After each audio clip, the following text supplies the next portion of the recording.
जोड़ों का दर्द हमेशा आर्थराइटिस नहीं होता। क्या आप जोड़ों के दर्द से परेशान हैं? क्या आपके जोड़ों में कट-कट की आवाज़ आती है? अगर है तो इस वीडियो में हम आपको बताएंगे इस सब के पीछे के असली कारण और पॉसिबल डेंजर्स। इस वीडियो के अंत तक आपको समझ में आएगा कि क्या-क्या इफ़ेक्टिव रेमेडीज़ हैं जॉइंट ट्रीटमेंट के लिए, क्रैकिंग साउंड्स के लिए, उनके क्रैकिंग साउंड्स क्यों आ रहे हैं, जोड़ों में आवाज़ें क्यों कर रही हैं, ये रीज़न्स फिजियोलॉजिकल हैं या पैथोलॉजिकल।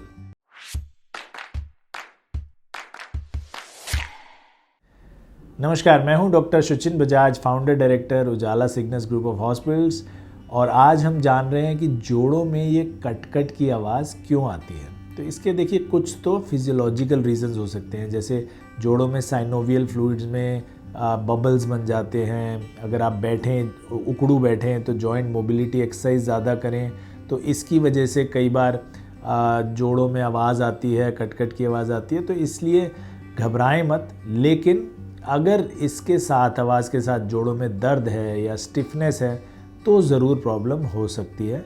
और ये प्रॉब्लम हो सकती है गाउट की वजह से, जिसमें यूरिक एसिड बढ़ जाता है, बर्साइटिस या टेंडिनाइटिस जिसमें ओवर यूज़ इंजरीज़ होती हैं, आपके टेंडन सूज जाते हैं, र्यूमेटॉइड आर्थराइटिस जिसमें इम्यून रिस्पॉन्स बॉडी का अपने ही जोड़ों में अपने ही खिलाफ लड़ने लगता है और अपने ही हेल्दी सेल्स को डैमेज करता है, और मोस्ट कॉमनली ऑस्टियो आर्थराइटिस जिसमें हड्डियों के बीच की जगह घिस जाती है, कार्टिलेज घिस जाती है और हड्डियाँ आपस में टकराने लगती हैं, जिसकी वजह से ये दर्द होता है।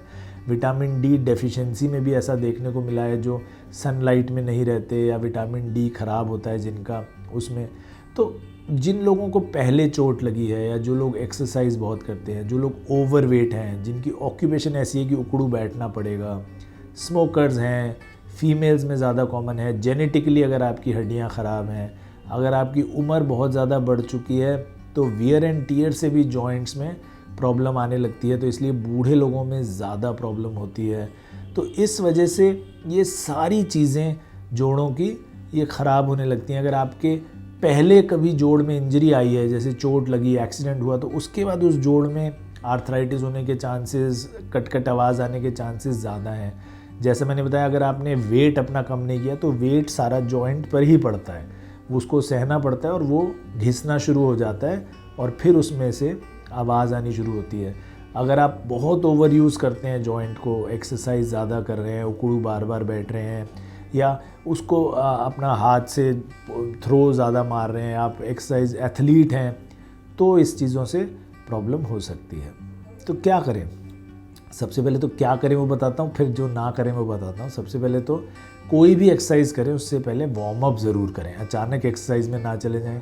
अगर वज़न ज़्यादा है तो वज़न कम करें, शूज़ हमेशा अच्छे पहनें, विटामिन डी के सप्लीमेंट लेते रहें, कैल्शियम के सप्लीमेंट लेते रहें। अगर डायबिटीज़ वगैरह है तो उसको कंट्रोल करके रखें टाइट।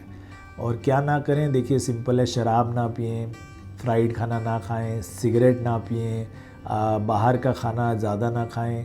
3 एस मैं बोलता हूँ जो हमारे जोड़ों के लिए सबसे ख़राब हैं, स्मोकिंग, सिटिंग, और तीसरा जो है वो है सॉल्ट, ठीक है ना। तो ज़्यादा नमक खाना, फ्राइड खाना खाना, ज़्यादा बैठना और ज़्यादा सिगरेट पीना, इन सब से बहुत जोड़ों में दर्द हो सकता है। और चौथा एस ऑफ कोर्स जो मैंने बताया, शुगर, जो डायबिटीज़ अगर आपकी अनकंट्रोल्ड है तो राइट लाइफस्टाइल मैनेजमेंट रखिए, स्ट्रेंथनिंग एक्सरसाइजेस करिए, हॉट कोल्ड कंप्रेसेस लीजिए। अगर पोस्ट सर्जिकल है तो सर्जरी को देखिए, दोबारा ना करना पड़े, डॉक्टर से दोबारा मिलिए। तो अगर ये वर्कआउट के टाइम ज़्यादा आवाज़ आती है कि आपके टांगों हाथों में वर्कआउट जब कर रहे हैं तो इस टाइम में ज़्यादा आवाज़ आ रही है, तो क्या करना चाहिए? उसमें मल्टीविटामिन टैबलेट्स मेरे ख्याल से काफ़ी असर करती हैं। अगर आपके मसल्स बहुत टाइट हैं और वो रब करने से फ्रिक्शन हो रहा है, बोन के आसपास टेंडन अटक रहा है, तो उससे ये पेन्स आती है, इसका मतलब आपके मसल्स टाइट हैं। तो जेंटली उनको स्ट्रेचिंग करिए, उनको वार्म अप करिए एक्सरसाइज करने से पहले, तो वो टाइट नहीं होंगे और फिर ये स्नैपिंग कम हो जाएगी। लेकिन जैसा मैंने बताया, multivitamins, omega 3, vitamin D, B complex, B12, vitamin E, glucosamine, chondroitin, ये सब सप्लीमेंट से काफ़ी असर पड़ता है और ये काफ़ी बेटर हो जाता है।